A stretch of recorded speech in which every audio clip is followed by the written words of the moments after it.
84 ಲಕ್ಷ ಬಂಗಾರದ ನಾಣ್ಯ.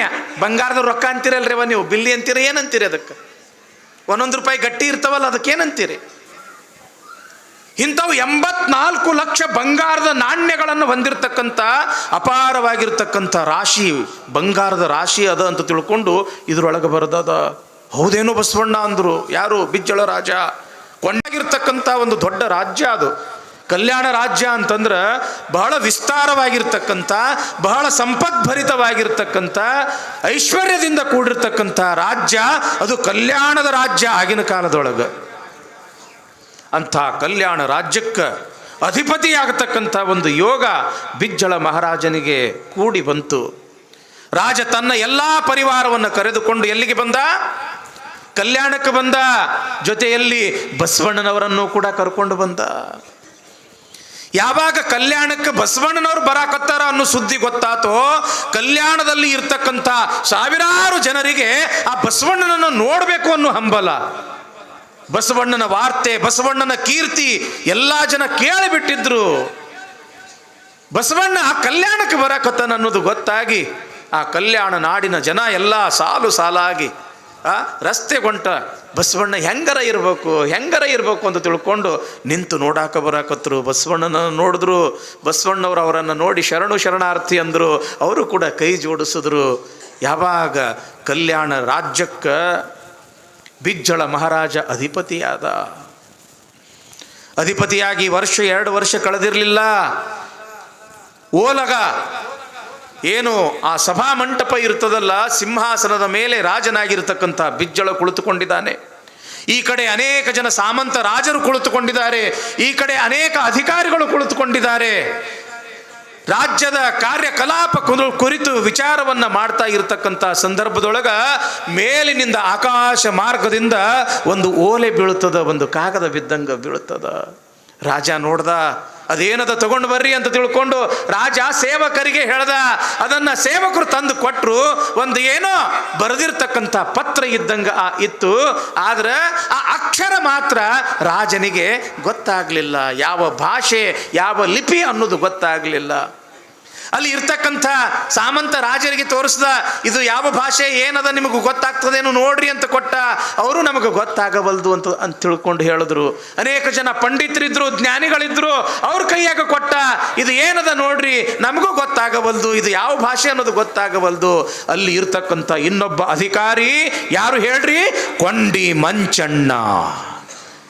ಪ್ರವೇಶ ಆತ್ ನೋಡ್ರಿ ಇವತ್ತು ಕೊಂಡಿ ಮಂಚಣ್ಣಂದು.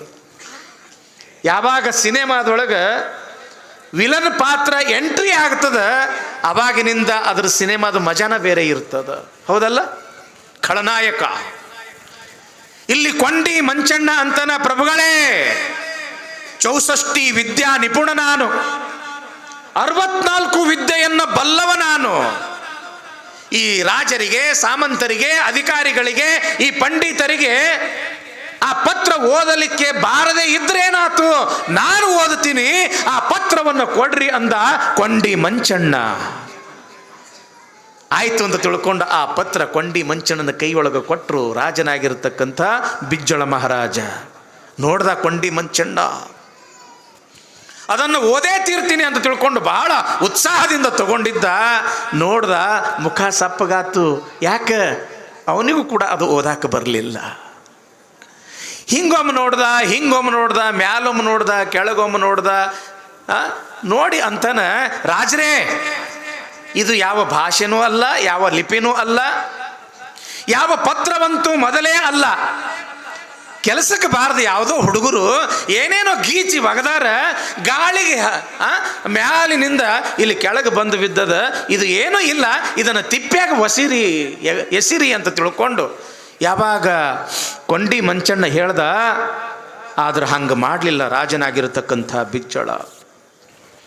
ಬಸವಣ್ಣನ ಮೇಲೆ ಅಪಾರವಾಗಿರ್ತಕ್ಕಂಥ ಶ್ರದ್ಧೆ, ನಿಷ್ಠೆ, ಭರವಸೆ.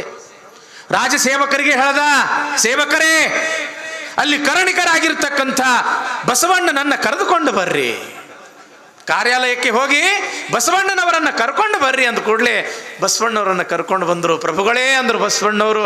ಬಸವಣ್ಣ ಆಕಾಶ ಮಾರ್ಗವಾಗಿ ಇದು ಒಂದೇನೋ ಬರೆದಿರ್ತಕ್ಕಂಥ ಒಂದು ಪತ್ರ ಕಣ್ಣಂಗೆ ಕಾಣಿಸ್ತದ.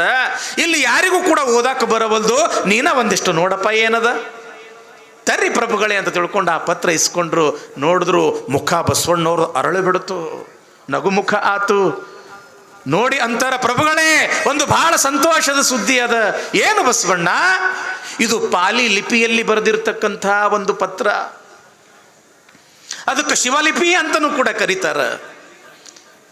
ಹಿಂದೆ ಈ ರಾಜ್ಯವನ್ನ ಆಳಿರ್ತಕ್ಕಂಥ ಚಾಳುಕ್ಯ ರಾಜರು ಬರೆದಿರ್ತಕ್ಕಂಥ ಪತ್ರ ಇದು.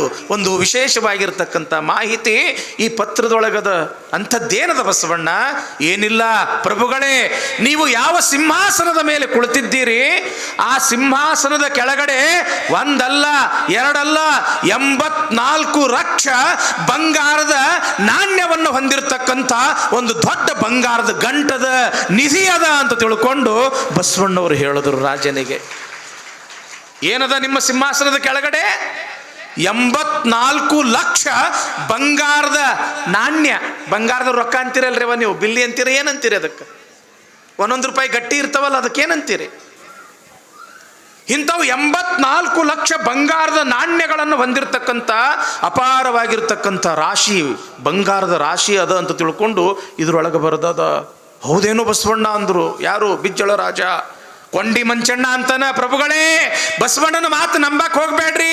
ಬಸವಣ್ಣ ಜ್ಞಾನಿ ಅಲ್ಲ, ಕೆಟ್ಟ ಅಜ್ಞಾನಿ ಅದನವ.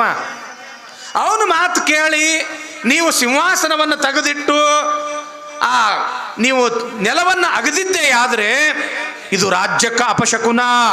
ಮತ್ತಟ್ಟು ಭೀಕರ ಬರಗಾಲ ಬರ್ತದ. ಅದಕ್ಕೆ ಆ ಸಿಂಹಾಸನವನ್ನು ಎತ್ತಿ ಇಡಬೇಡ್ರಿ ಅಂತಾನ ಕೊಂಡಿ ಮಂಚಣ್ಣ.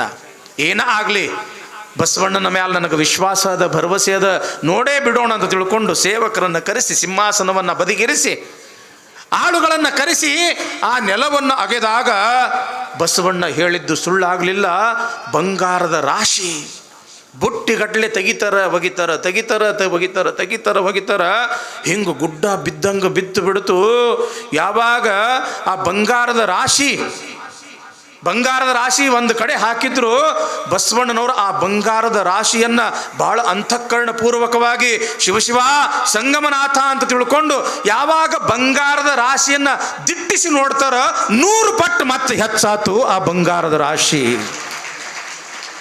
84 ಲಕ್ಷ ಇರತಕ್ಕಂಥ ನಾಣ್ಯ 84 ಕೋಟಿ ನಾಣ್ಯಗಳಾಗಿಬಿಟ್ಟು ಯಾವಾಗ ಆ ಬಂಗಾರದ ರಾಶಿ ಹಿಂಗೆ ಬೆಳೆದು ಬಿಡ್ತೋ, ಆವಾಗ ಬಸವಣ್ಣವರ ಯಾರು ರಾಜನಾಗಿರ್ತಕ್ಕಂಥ ಬಿಜ್ಜಳ ಅಂತನ, ಏನು ಬಸವಣ್ಣ ಇದು ನಿನ್ನ ಲೀಲೆ? ಬಸವಣ್ಣ, ಎನ್ನ ರಾಜ್ಯದ ಶಿಕ್ಷೆ ರಕ್ಷೆ ನಿನ್ನದು ಬಸವ, ಎನ್ನ ತೇಜೋಭಿಮಾನ ನಿನ್ನದು ಬಸವ, ನಿನ್ನಂತೆ ಇನ್ನುಂಟೆ ಭಂಡಾರಿ ಬಸವ, ನಿನ್ನ ಸರಿಯುಂಟೆ ದೊರೆಯುಂಟೆ ಭಂಡಾರಿ ಬಸವ, ನಿನ್ನ ಬರವಿಂದೆ ಬಂಗಾರ ಒದಗಿತು ಬಸವ, ನಿನ್ನ ಬರವಿಂದೆ ಪ್ರತಾಪ ಒದಗಿತಲೆ ಬಸವ. ದೇಶಕ್ಕೆಯುಂ ನೀನೆ, ಪಟ್ಟಣಕ್ಕಂ ನೀನೆ, ಕೋಶಕ್ಕೆಯುಂ ನೀನೆ, ಸಂಪದಕ್ಕಂ ನೀನೆ, ಆತನಾಳ್ ಕುದುರೆ ಸಂವರಣೆ ನಿನ್ನದು ಬಸವ, ಆತನ ಸಮಸ್ತ ವಿತ್ತಂ ನಿನ್ನದೆಲೆ ಬಸವ. ಬಸವ, ನಿನ್ನ ಕೃಪೆಯಿಂದ ನಿನ್ನ ಆಶೀರ್ವಾದದಿಂದ ಅಪಾರವಾಗಿರ್ತಕ್ಕಂಥ ಈ ಬಂಗಾರದ ರಾಶಿ ನನಗೆ ಒದಗಿತು ಅಂತಂದ್ರೆ ನನಗೆ ಬಲ ಬಂತು, ನನಗೆ ಶಕ್ತಿ ಬಂತು, ಈ ರಾಜ್ಯ ಹೆಂಗೆ ಆಳಬೇಕು ಅನ್ನೋ ಚಿಂತೆ ಆಗಿತ್ತು. ಆ ಚಿಂತೆಯನ್ನು ಬಿಡಿಸಿದವನು ಬಸವಣ್ಣ. ನೀನು, ನಿನ್ನಿಂದ ನಾನು ಬದುಕದೆ ಬಸವಣ್ಣ. ತಗೋ ಬಸವಣ್ಣ, ಈ ಅಪಾರವಾಗಿರ್ತಕ್ಕಂಥ ಬಂಗಾರದ ರಾಶಿ ಮೇಲೆ ನನ್ನ ಅಧಿಕಾರ ಇಲ್ಲ, ನಿನ್ನ ಅಧಿಕಾರ ಅದ. ಅದಕ್ಕೆ ನಿಂದೇ ಅದ ಇದೆಲ್ಲ ಹೊನ್ನಿನ ರಾಶಿ, ಅದಕ್ಕೆ ನೀ ತಗೊಂಡು ಬಿಡು ಅಂತ ತಿಳ್ಕೊಂಡು ಯಾವಾಗ ರಾಜ ಹೇಳ್ದ, ಆವಾಗ ಬಸವಣ್ಣವರಂತಾರ ಅಷ್ಟೇ ಸಮಾಧಾನದಿಂದ, ಮಹಾರಾಜ, ಹೊನ್ನಿನೊಳಗೊಂದೊರೆಯ, ಸೀರೆಯೊಳಗೊಂದೆಳೆಯ, ಅನ್ನದೊಳಗೊಂದಗುಳ, ಇಂದಿಂಗೆ ನಾಳಿಂಗೆ ಬೇಕೆಂದೆ ನಾದೊಡೆ, ಆಣೆ ನಿಮ್ಮ ಆಣೆ ನಿಮ್ಮ ಪ್ರಮಥರಾಣೆ ಕೂಡಲ ಸಂಗಮ ದೇವ. ಯಪ್ಪ ಮಹಾರಾಜ, ಈ ಬಂಗಾರ ಒದಗಿದ್ದು ನನ್ನ ಸಲುವಾಗಿ ಅಲ್ಲ, ನಿಮ್ಮ ಸಲುವಾಗಿ, ಈ ರಾಜ್ಯದ ಹಿತದ ಸಲುವಾಗಿ. ಅದಕ್ಕೆ ಇದು ನನಗೆ ಏನೂ ಕೂಡ ಬೇಕಾಗಿಲ್ಲ.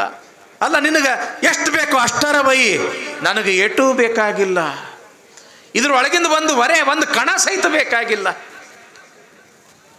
ಹಾಗಾದ್ರೆ ಬಟ್ಟಿ ಬರಿನಾದರೂ ಒಯ್ಯಿ ಅಂತ ತಿಳ್ಕೊಂಡು ಆ ಪೀತಾಂಬರಗಳನ್ನು ಕೊಡಲು ಹೋದಾಗ ಮತ್ತೆ ಅಂತರ ಸೀರೆಯೊಳಗೆ ಒಂದು ಎಳೆಯ, ಇಡೀ ಸೀರೆಯಲ್ಲ ಒಂದು ಎಳೆನೂ ಬೇಕಾಗಿಲ್ಲ, ದವಸ ಧಾನ್ಯ ಆದರೂ ಕೂಡ ಮನೆಗೆ ಒಯ್ಯಪ್ಪ ಅಂತ ತಿಳ್ಕೊಂಡು ರಾಜ ಹೇಳಿದಾಗ ಅನ್ನದೊಳಗ ಒಂದು ಅಗಳು ಕೂಡ ಬೇಕಾಗಿಲ್ಲ.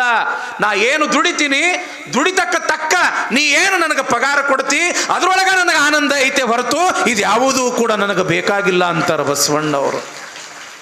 ಇವತ್ತಷ್ಟೇ ಅಲ್ಲ, ಮುಂದಿನ ದಿನಮಾನದೊಳಗೂ ಕೂಡ ಇಂಥದೊಂದು ನಾ ಕೆಲಸ ಮಾಡಿಕೊಟ್ಟಿನಿ, ನನಗೆ ನೀ ಸಹಾಯ ಮಾಡು ಅಂತ ತಿಳ್ಕೊಂಡು ಒಂದು ವೇಳೆ ನಾ ಕೇಳಿದ್ದೆ ಆದರೆ ಆಣೆ, ನಿಮ್ಮ ಪ್ರಮಥರಾಣೆ ಕೂಡಲ ಸಂಗಮ ದೇವ. ಬಸವಣ್ಣನಲ್ಲಿ ಇರತಕ್ಕಂಥ ಈ ಗುಣವನ್ನು ನೋಡಿರ್ತಕ್ಕಂಥ ಆ ರಾಜನಾಗಿರ್ತಕ್ಕಂಥ ಬಿಜ್ಜಳ ಮಹಾರಾಜ ವಿಚಾರ ಮಾಡ್ತಾನ, ಶಿವ ಎಂಥವನು ಬಸವಣ್ಣ, ಎಷ್ಟು ದೊಡ್ಡ ಉಪಕಾರ ಮಾಡ್ದ, ಈ ಉಪಕಾರನ ಹೆಂಗೆ ತೀರಿಸಲಿ ಅಂತ ತಿಳ್ಕೊಂಡು ರಾತ್ರಿ ಇಡೀ ವಿಚಾರ ಮಾಡಿ ಮಾಡಿ ಮಾಡಿ ಬೆಳಿಗ್ಗೆ ಬಸವಣ್ಣನವರನ್ನು ಕರೆಸಿ, ಬಸವಣ್ಣ ನಿನ್ನಿಂದ ನನಗೆ ಬಹಳ ಬಲ ಬಂತಪ್ಪ, ಬಹಳ ಶಕ್ತಿ ಬಂತಪ್ಪ, ಅದಕ್ಕೆ ಒಂದು ಮಾತು ನಡೆಸಿಕೊಡ್ತಿ ಏನು ಹೇಳ್ರಿ ಪ್ರಭುಗಳೇ, ನಡೆಸಿಕೊಡ್ತೀನಿ ಅಂತ ವಚನ ಕೊಡು. ಮೊದಲು ನೀವು ಏನು ಹೇಳ್ರಿ ಅಪ್ಪಾರ, ಇಲ್ಲ ವಚನ ಕೊಡು. ಆಯ್ತು ಏನು ಹೇಳ್ರಿ ಮಹಾರಾಜರೇ ಅಂದಾಗ, ಏನು ಇಲ್ಲ, ಇಂದಿನಿಂದ ನೀ ಈ ಕಲ್ಯಾಣ ರಾಜ್ಯದ ಕರಣಿಕನಲ್ಲ, ಈ ಕಲ್ಯಾಣ ರಾಜ್ಯದ ಪ್ರಧಾನಮಂತ್ರಿಯಾಗಿ ನೀನು ಕೆಲಸ ಮಾಡಬೇಕು ಅಂತ ತಿಳ್ಕೊಂಡು, ಪ್ರಧಾನಮಂತ್ರಿ ಆಗಬೇಕು ಅಂತ ತಿಳ್ಕೊಂಡು ರಾಜ ಹೇಳಿದಾಗ ಬೇಡ ಬೇಡ ಅಂತಂದ್ರೂ ಕಡಿಗೆ ಅಂತಾನ ಯಾರು ರಾಜ, ಬಸವಣ್ಣ ನೀ ಪ್ರಧಾನಮಂತ್ರಿ ಆಗಲೇಬೇಕು, ಒಂದು ವೇಳೆ ನೀ ಆಗೋದಿಲ್ಲ ಅಂತಂದ್ರೆ ಪರಮಾತ್ಮನ ಆಣೆ ಆಗ್ಯದ ನಿನ್ನ ಮೇಲೆ, ಕೂಡಲ ಸಂಗಮನಾಥನ ಮೇಲಾಣೆ. ಯಾವಾಗ ಪರಮಾತ್ಮನ ಮೇಲೆ ಆಣೆ ಇಡ್ತಾನ ರಾಜ, ಆಯ್ತು ಅಂತ ತಿಳ್ಕೊಂಡು ಬಸವಣ್ಣ ಒಪ್ಕೊಂಡ. ಬಸವಣ್ಣ ಇನ್ನೂ ಒಂದು ಮಾತು ನಡೆಸಿಕೊಡ್ಬೇಕು. ಏನ್ರಿ ಪ್ರಭುಗಳೇ, ನಾನೊಬ್ಬ ಸಾಮಾನ್ಯ ಅಧಿಕಾರಿ ಕರಣಿಕನಾಗಿ ಕಾಯ್ಕ ಮಾಡ್ತಾ ಇದ್ದೆ, ಇಂಥ ಕಲ್ಯಾಣ ರಾಜ್ಯದ ಪ್ರಧಾನಮಂತ್ರಿಯ ಪಟ್ಟವನ್ನು ನೀವು ನನಗೆ ಕಟ್ಟಿದ್ರಿ, ಇನ್ನೂ ಒಂದು ಮಾತು ಅಂತಿರಲ್ಲ, ಏನದು, ನಾ ಹೇಳಿದ್ದು ಕೇಳ್ತೀನಿ ಅಂತ ಮತ್ತೆ ಮಾತು ಕೊಡು.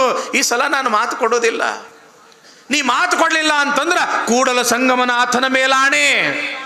ಯಾಕ್ರಿಪ್ಪ ಮಾತಿಗೆ ಆ ನನ್ನ ಶಿವನ ಮೇಲೆ ಯಾಕೆ ಆಣೆ ಇಡ್ತೀರಿ? ಇಲ್ಲ, ನನ್ನ ಮಾತು ನೀ ನಡೆಸಕೊಡ್ಬೇಕು. ಏನು ಹೇಳ್ರಿ, ನಡೆಸ್ಕೊಡ್ತೀನಿ ಅಂದಾಗ, ಏನೂ ಇಲ್ಲ, ನನ್ನ ಒಬ್ಬ ಸಾಕು ತಂಗಿ ಅದಾಳ,